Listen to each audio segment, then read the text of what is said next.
It was a moonless night over Abbottabad, Pakistan, May 1st, 2011. The darkness was not just cover, it was an ally. In the sky, two Black Hawk helicopters, modified to be invisible to radar, sliced through the air. Inside them were 23 men from the planet's deadliest elite unit, DevGru, popularly known as SEAL Team 6. They carried 416 Hong Kong dollars rifles, panoramic night vision goggles, and the weight of the greatest manhunt in modern history. But among these elite warriors was one operator who was different. He wasn't holding a weapon. He wasn't checking maps. He was attached to a rappel line, his heart beating more slowly than that of any human present there, even though they were about to raid the fortress of the world's most wanted man. While the soldiers mentally rehearsed the assault protocols, this team member was focused on something no satellite or drone technology could detect. He was reading the air. He could smell the fear, the gunpowder, and fate itself. In 40 minutes, the world would change forever. But the key piece to ensure this mission didn't turn into total slaughter wasn't an admiral in the Pentagon, nor the president in the Situation Room. It was a soldier who, if the mission failed, would never have his name carved on a marble memorial. He was the first line of defense and the secret weapon the terrorists never expected to face. He didn't understand geopolitics. He didn't know who Osama bin Laden was and didn't care about revenge or justice. His world was binary, the pack and the threat, the command and the action. For the others, the darkness was an obstacle overcome by night vision technology. For him, the darkness was his natural habitat. His senses were a biological symphony tuned by millions of years of evolution and thousands of hours of brutal training. He could hear a heartbeat through a brick wall. He could detect explosives buried beneath layers of packed earth. He was there, tethered to his handler, Will Chesney, feeling the vibration of the helicopter's metal. While the men broke into a cold sweat, he remained calm. He wasn't just a tool, he was a force multiplier. Where a human saw a shadow, he saw a clear silhouette. He was the tip of the spear, ready to be thrust into the enemy's throat before they even knew the war had reached their doorstep. No one makes it to SEAL Team 6 by accident. The failure rate is astronomical for humans. For dogs, it's even higher. Out of hundreds of candidates, only a fraction of 1% reaches this level. Months before that night in Pakistan, the training had changed. The simulations became more specific. Replicas of residential compounds, scenarios of rapid extraction, the scent of particular explosives. He didn't know it, but he was being trained for the doomsday scenario. There was a silent premonition within the team. If they entered that compound and encountered booby traps, tunnels, or suicide vests, the humans would die. The only chance of detecting the invisible death before it detonated depended on his nose. He was the life insurance for 23 fathers, husbands, and sons. If he failed, Operation Neptune Spear would end in flames before it even began. 1 a.m. local time. The plan was perfect. Descend silently by repel, surround, and neutralize. But war doesn't respect plans. As soon as the first Black Hawk hovered over the courtyard of the Abbottabad compound, physics betrayed technology. The hot air trapped between the high walls created a vacuum of lift.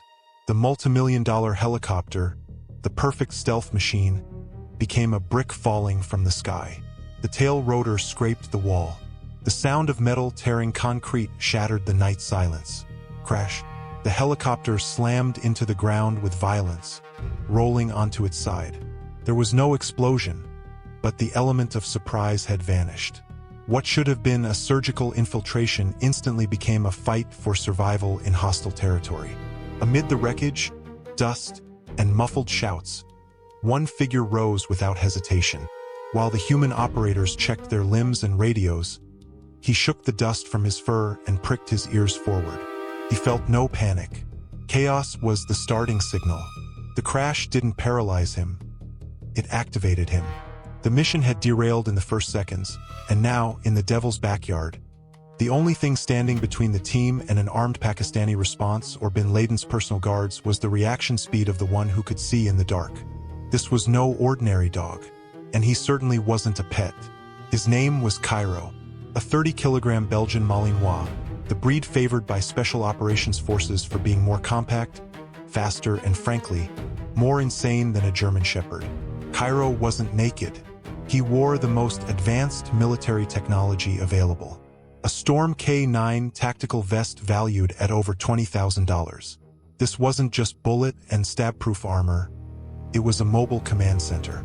Mounted on his back, an infrared camera transmitted live video to his handler, Will Chesney, and via satellite to command. Cairo could see what no one else could, and command could see exactly what Cairo saw. He had built-in speakers to receive voice commands from a distance, allowing him to operate hundreds of meters ahead of the team like a lethal biological drone. His teeth, a bite force capable of crushing bone and tearing through Kevlar. But the real technology was his mind. Cairo held top-secret clearance. He had an honorary rank.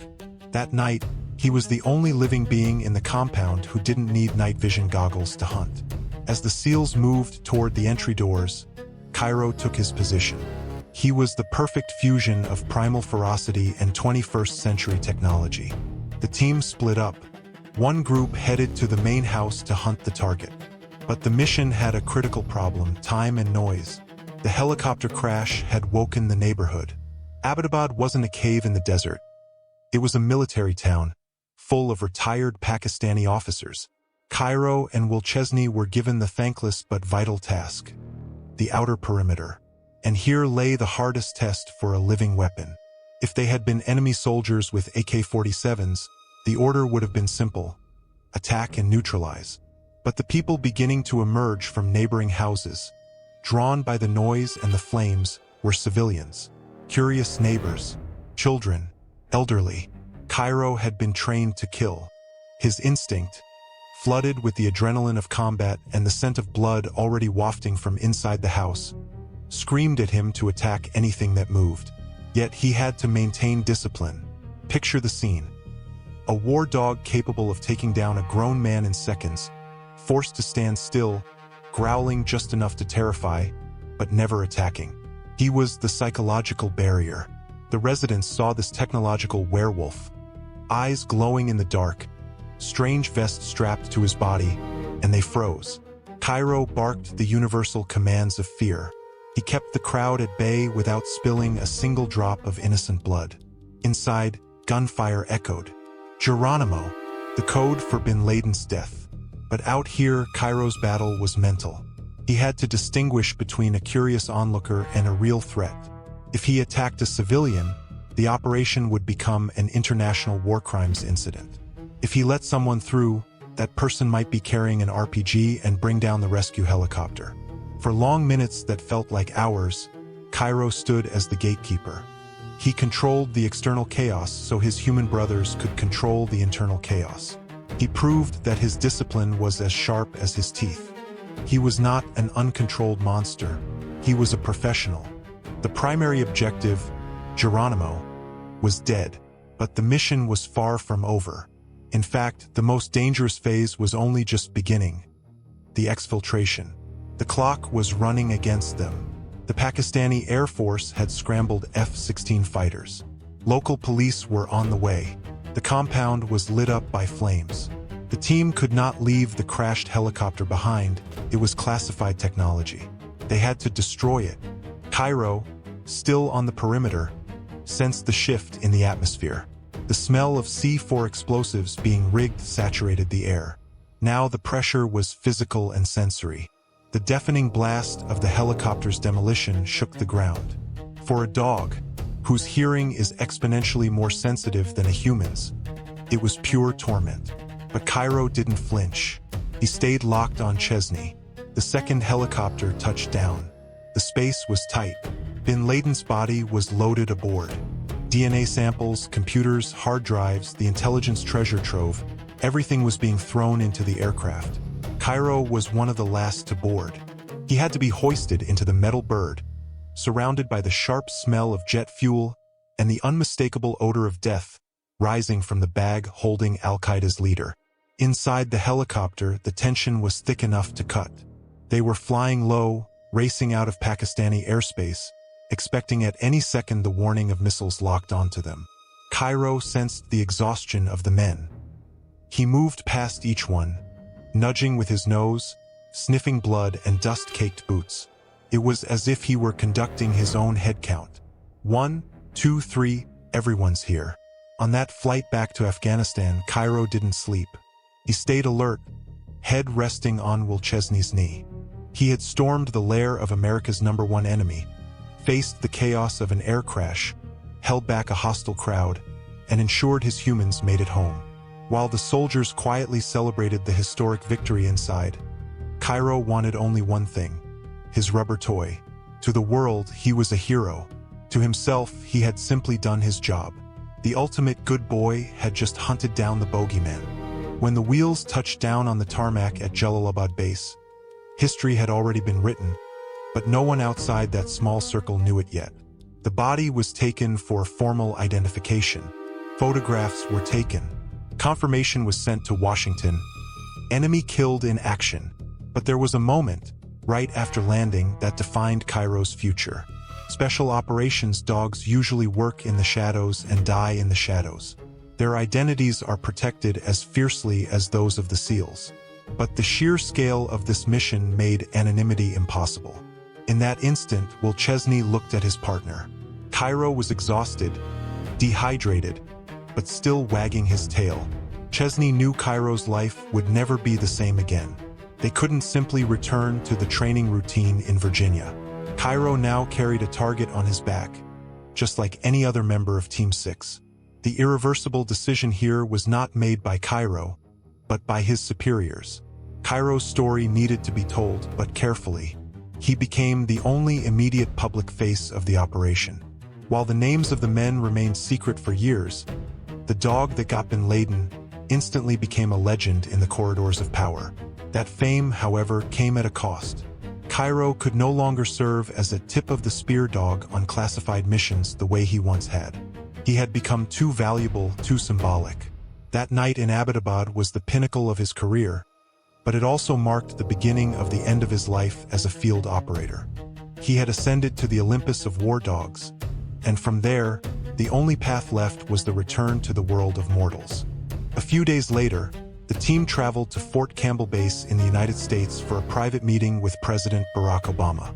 The president was there to thank the men who had risked everything. He shook the hand of each operator, listened to their accounts, and saw the faces behind the masks. But in a protocol-breaking moment that went down in history, Obama asked, "Where's the dog?" They told him Cairo was in a separate room, locked away, for Secret Service security reasons. After all, he was a guided missile with teeth. The president insisted, "I want to meet the dog." They advised the president not to pet him. Cairo was still in operational mode. But there he was, the only member of the team whose name would soon be mentioned publicly. The direct consequence for the world was an explosive fascination with military working dogs. Sales of Belgian Malinois skyrocketed. Hollywood began producing films about hero dogs. Cairo pulled these animals out of the footnotes of military history and placed them on the cover of Time magazine, metaphorically. For Cairo, the consequence was recognition, but also wear and tear. His body began to feel the years of parachute jumps and rappels. The bin Laden mission had been his Super Bowl, and he had won. But no athlete plays forever. Time is the only enemy that SEAL Team 6 cannot kill. Cairo retired. The $20,000 vest was put away. The infrared cameras were turned off. He went to live with his handler, Will Chesney. The new balance felt strange. There were no more helicopters, no more explosions. Just sofas, walks in the park, and the battle against PTSD, post-traumatic stress disorder, which affects dogs as much as it does humans. Chesney fought his own demons, depression, and the lingering pain of war. And Cairo was there no longer as his weapon, but as his anchor. When Chesney suffered, Cairo knew. That same nose that had sniffed out bombs in Pakistan now sniffed out his owner's sadness. They had saved each other on the battlefield, and now they were saving each other in civilian life. Cairo spent his final days with the dignity of a warrior king at rest, loved and protected by the man he had protected so many times. Cairo passed away in 2015, but his legend remains immortal. In 40 minutes, he validated centuries of the bond between man and dog. His story forces us to reflect on loyalty. Cairo did not storm that compound out of patriotism. He did not do it for the American flag or for freedom. He did it for love. Love for his handler, love for his pack.